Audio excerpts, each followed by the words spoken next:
우리가 로마서의 말씀을 살피고 있고 오늘 5장에 왔는데 이 로마인들에게 보내는 편지인 로마서도 이런 정서 속에, 환경 속에 주어졌습니다. 기독교는 이제 막 출발한 신흥 종교에 불과했습니다. 또 이 편지를 받는 로마인들, 또 로마교회 성도들은 상당수가 여전히 이 팍스 로마나에 젖어 있습니다. 그런데 오늘 이 5장의 말씀은 그 당시 로마인들이 받아들이기 힘든, 지금 우리도 마찬가지입니다만 이런 힘에 의한 강압적인 평화가 아니라 또 다른 차원의 평화를 소개합니다. 자, 1절 말씀을 우리가 같이 한번 읽습니다. 그러므로 우리가 믿음으로 의롭다 하심을 받았으니 우리 주 예수 그리스도로 말미암아 하나님과 화평을 누리자. 이 평화는 그런 힘이 아니라 예수 그리스도를 통해서 하나님과 관계 속에 주어진 평화를 소개합니다. 이해가 쉽지 않았을 겁니다. 우리도 마찬가지지만 사실 이 1절에 나와 있는 하나님과 화평을 누리자라는 이 번역은 좀 아쉽습니다. 누리자라기보다는 누린다, 누리고 있다, 이렇게 하는 게 맞습니다. 왜냐하면 하나님과의 평화는 우리가 누려야 될 그런 조건이 아니라 죄 문제를 해결하고 하나님과 관계를 회복하고 적대 관계를 청산하고 난 우리는 이미 화평을 누리고 있기 때문에 그렇습니다. 하나님과 우리 사이의 평화가 깨어진 건 죄 때문이잖아요.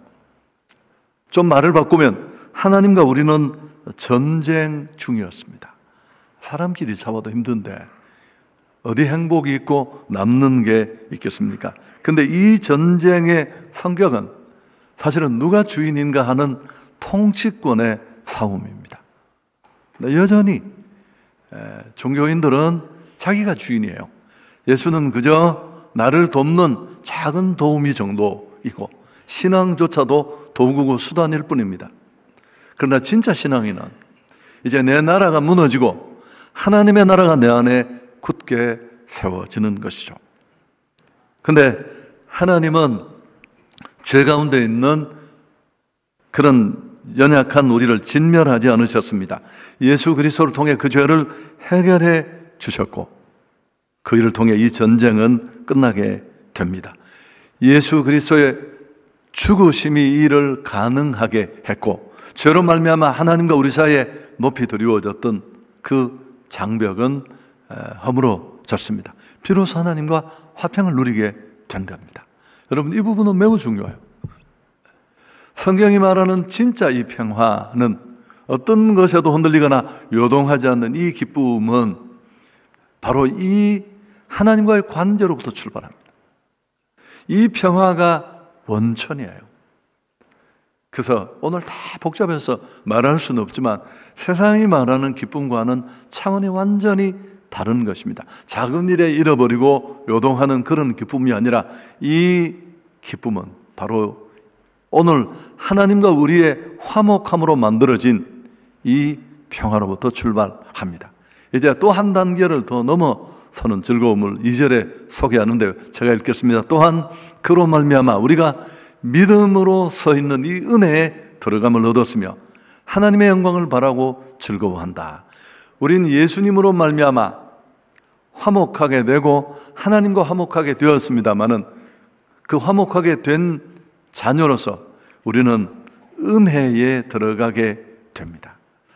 그래서 들어갈 수 없는 자리인데 그 은혜의 자리에 들어가서 누리는 축복 중에 하나가 뭐냐면 하나님의 영광을 바라보게 되었다. 이 표현은 좀 눈여겨볼 필요가 있는 그런 표현입니다. 여러분, 그 죄를 짓고 또 죄가 주는 가장 큰 비극 중에 한 가지가 뭐냐 하면 하나님의 영광을 보지 못합니다. 그래서 땅에 코를 박고 땅만 파다가 죽는 거예요. 죽어서 뒤로 누워서 비로소 하늘을 보는. 모든 사람이 죄를 범하였음에 하나님의 영광에 이르지 못한다. 기억나십니까? 복음을 제시할 때 반드시 단계적으로 설명되는 구절이고, 우리가 로마서 3장 23절에 이 구절을 이미 배웠습니다. 보통 생육법으로 태어나는 인간은 다 죄에 오염되어 있고, 그 죄는 우리를 심판, 절망, 영원한 죽음으로만 이끄는 게 아니라 무엇보다 아버지의 영광, 하늘 영광을 보지 못하게 합니다. 죄로 망가진 인생은 시력에 문제가 생기는 거죠. 여러분, 눈이 나쁘면 눈을 다치는 게 아니라, 이마가 깨어지고 끝나는 게 아니라 인생이 다 무너져요. 구렁텅이에 빠지면 죽음에도 이를 수 있듯이 죄로 가득한 그 눈으로는 천국이 보이지 않습니다. 하늘 영광을 볼 수가 없습니다. 그러나 이제 예수 그리스도를 통해 죄를 해결하고 하나님이 우리를 은혜의 자리로 포함시켜 주셨습니다. 비로소 그 은혜의 자리에 서면 이제 개한 수술을 한 것과 똑같이 우리 눈이 믿음으로 열리게 됩니다. 그때 비로소 우리는 하늘 영광을 보게 되는 것입니다. 여러분, 이게 너무너무 중요합니다. 오늘 사실 로마서의 앞부분, 5장의 앞부분은 4장까지 이루어진 믿음으로 값없이 공짜로 의롭게 된 우리가, 구원받은 자가 누릴 수 있는 어떤 것에도 흔들리지 않는 기쁨, 즐거움을 소개하는데, 그 즐거움의 한가운데 바로 이 일이 있습니다. 자, 그렇다면 이제 우리가 믿음으로 바라볼 수 있는 이 하나님의 영광, 죄를 끝내고 볼 수 있는 이 하나님의 영광은 정확하게 뭘까? 대부분 대충 이해는 되지만 존 스타트 목사는 이렇게 말했습니다. 이 구절을 묵상하다, 여기서 하나님의 영광이라는 말은 천국과 같은 말이다. 여러분, 천국이야말로 정말 하나님의 영광이 완전히 드러나는 곳입니다. 우리 기독인의 즐거움에 정말 소중한 이유가 바로 여기에 있습니다. 그래서 무슨 광고 문구 같습니다. 기독인의 즐거움은 끝이 없습니다. 여러분, 살다가 보면 좋은 날도 있고 슬픈 날도 있는데, 인생을 가만히 되새겨보면 좋은 날보다 슬픈 날이 훨씬 많았습니다. 그리고 그런 어려움 속에 웃을 날보다 정말 웃을 수 없는 그런 날이 우리에게 대단히 많습니다. 그렇지만 기독인은 이런 환경을 초월한 기쁨을 마음속에 간직할 수 있는 이유가 바로 여기에 있습니다. 열린 믿음의 눈으로 예전에 볼 수 없었던 보이는 것만 보는 것이 아니라 보이지 않는 하늘 영광을 볼 수 있기 때문에 그렇습니다. 인생은 너무 짧잖아요. 너무 금방 지나가고, 정말 시편의 표현처럼 눈 한 번 깜빡거릴 것 같은 밤의 한 경점과도 같습니다. 덧없고 허무하고 아쉽고, 그래도 우리에게 소망이 있는 것은 돌아갈 집이 있기 때문에 그렇습니다. 여행이 즐거운 것은 돌아갈 집이 있기 때문이다. 요새 여행에 다 환장을 했잖아요. 우리가 못 가서 항공권이 바닥이 나고 난리가 났는데, 그렇게 20년, 30년 계속 헤매고 다니면 거지죠. 그건 방황하는 거예요. 너무너무 불쌍하고. 여행이 즐거운 건 돌아갈 집이 있기 때문에 그렇습니다. 잠깐 지나가는 찰나 인생, 아무리 빛나고 아무리 주목받아도 그게 거긴데, 후회뿐이고 허망한 뿐인데, 바로 이 소망이 있기 때문에 그렇습니다.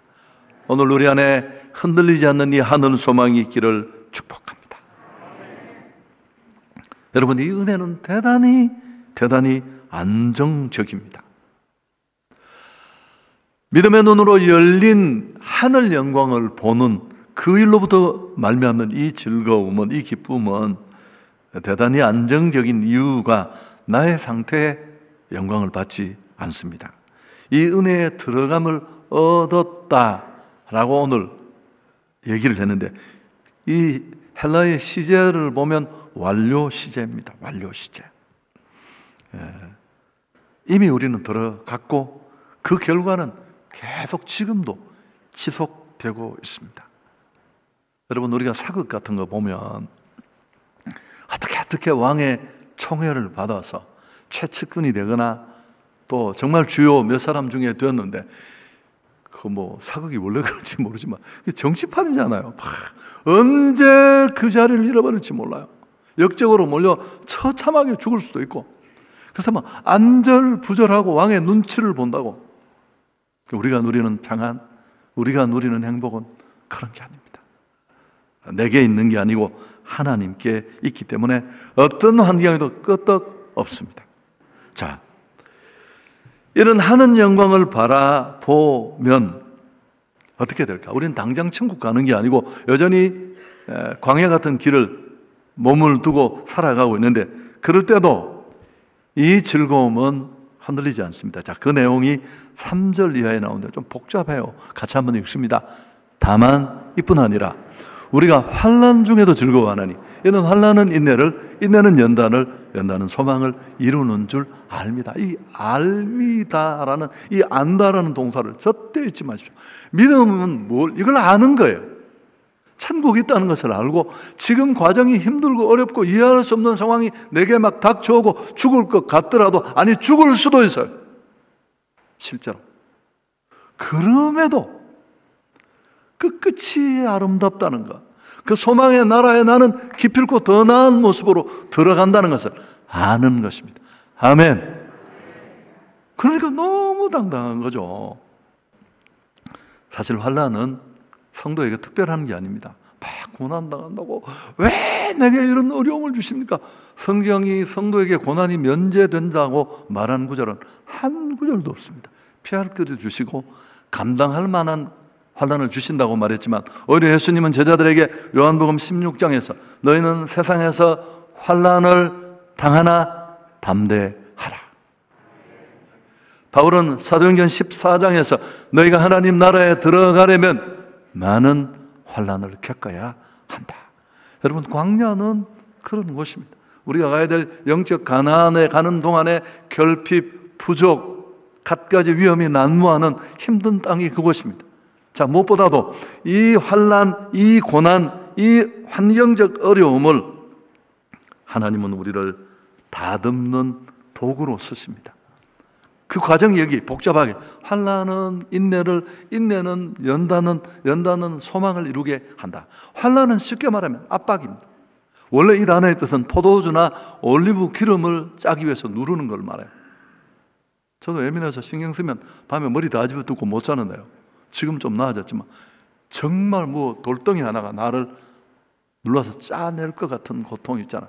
이때 여러분, 이 압박, 이 스트레스, 실직, 이혼, 박해, 질병, 애매한 고난, 수없이 많은 이런 일들이 우리를 내리누르는데 이때 이 환난이 인내를 이룰 수 있게 그냥 있어야 돼요. 여러분, 이 인내라는 말은 밑에 남는다라는 뜻입니다. 제가 많이 쓰던 표현을 빌리면 버티는 거예요. 도망가지.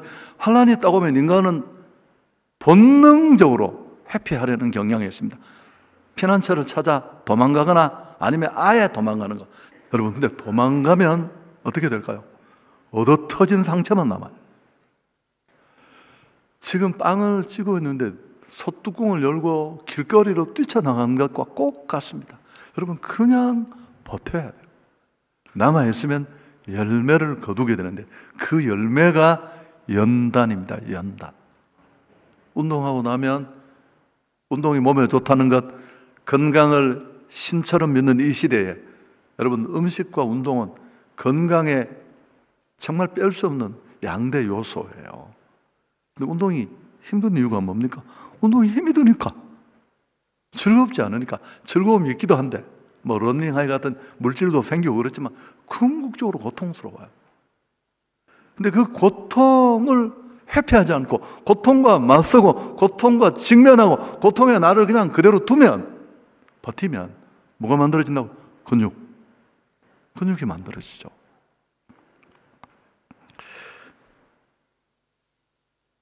여러분, 그 근육이 결국은 한 걸음 더 나아가서 나를 연단의 사람으로 만드는데, 이건 온전하다는 뜻입니다. 이 온전하다는 뜻은 하나님의 인격이 내 안에서 이루어지는 것입니다. 그래서 구원은 받았지만 우리에게는 상화의 여정이 남아있고 천국에 들어가는 영화의 날까지 우리는 끊임없이 하나님은 이런 여러 가지 과정들을 통해 나를 천국 사람답게 만들어 갔습니다. 하늘을 소망한다고 말하면서 여전히 땅에 코를 박고 있고, 천국과 하나님의 나라를 말하지만 나는 날마다 내 나라를 소판 두드리고 끊어질 줄에 매달려서 소망을 갖고, 소망이 아닌 줄인데, 그래서 이 과정 동안에 환난과 고난과 시련과 역경을 통해 우리는 이 땅이 정말 내가 있을 곳이 아니구나. 제가 그렇잖아요. 물질의 줄이 끊어지면 한 3일만 우는 거예요. 내가 지금까지 그것 믿고 달려왔으니까 우리가. 그리고 진짜 줄 대신, 소망 대신 예수 그리스도를 잡아야 할 줄 믿습니다. 그리고 다시 그래, 그 하늘 소망을 붙잡고.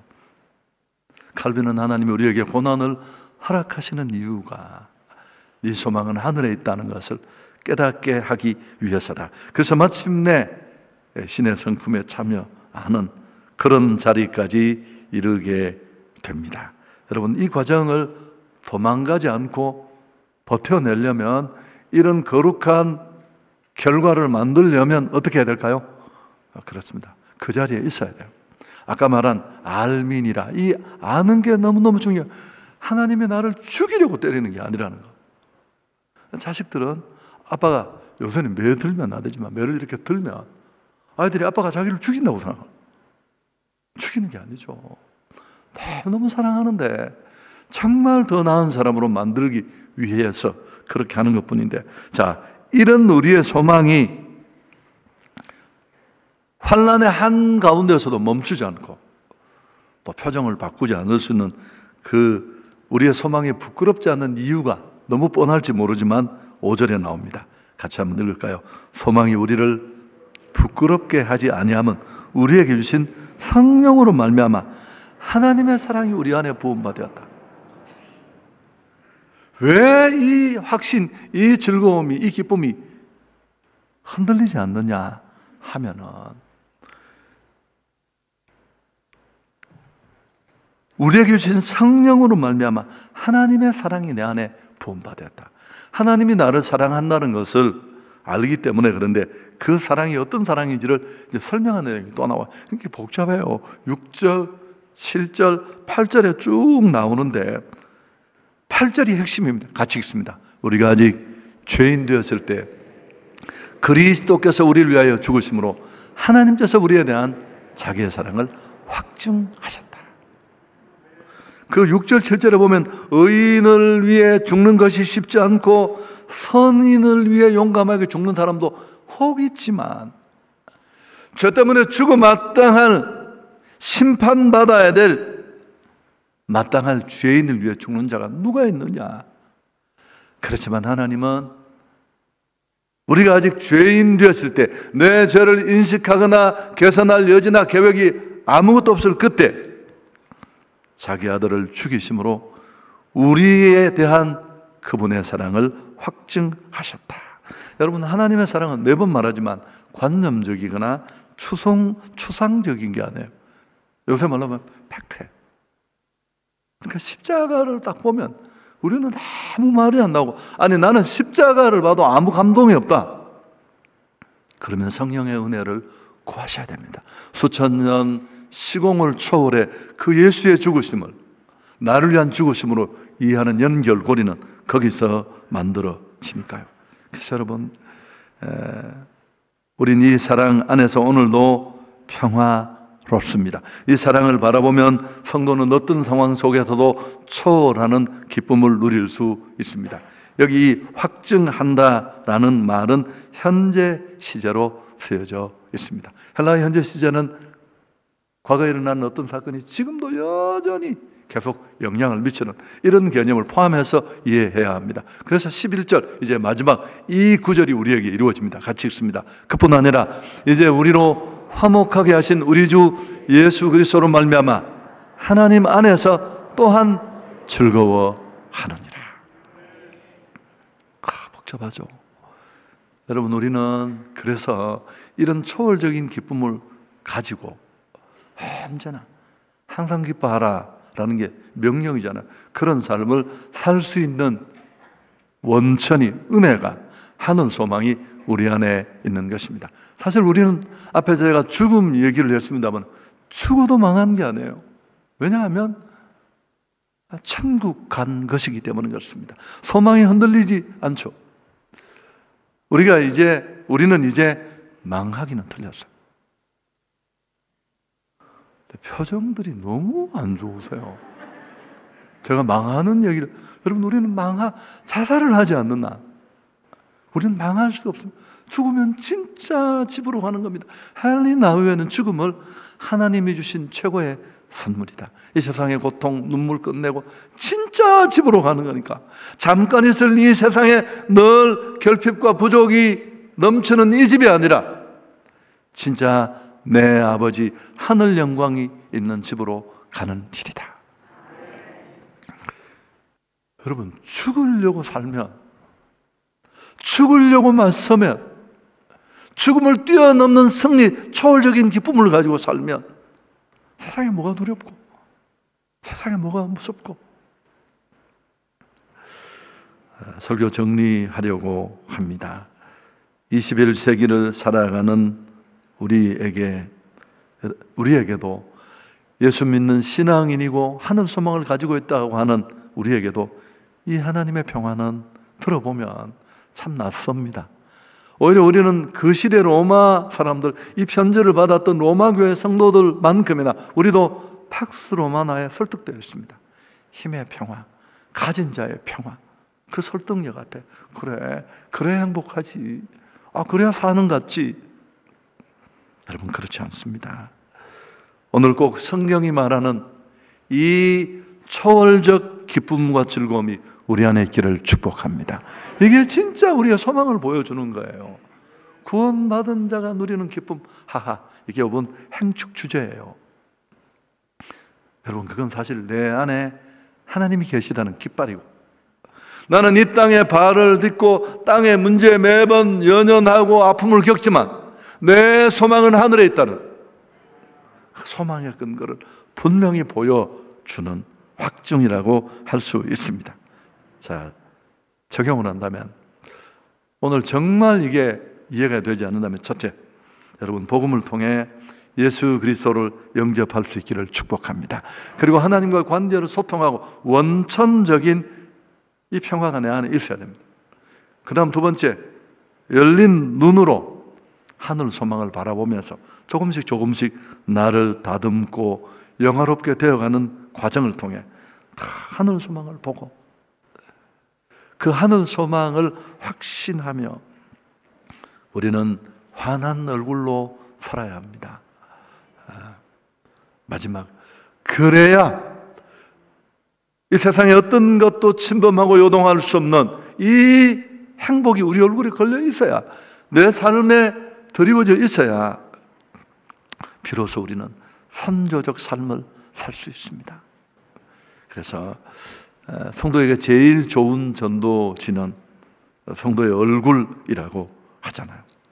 믿음이 뭡니까? 현재의 혼란보다 장차 다가올 영광, 그 영광스러운 미래가 선명하게 보일 때 뛰어넘고 이겨내는 것입니다.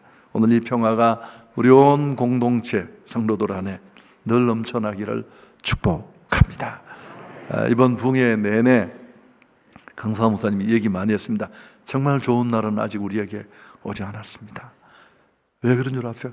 우리는 천국에서 누리게 될, 그 하나님의 영광 안에서 누리게 될 더 큰 멋진 날이 우리를 기다리고 있습니다.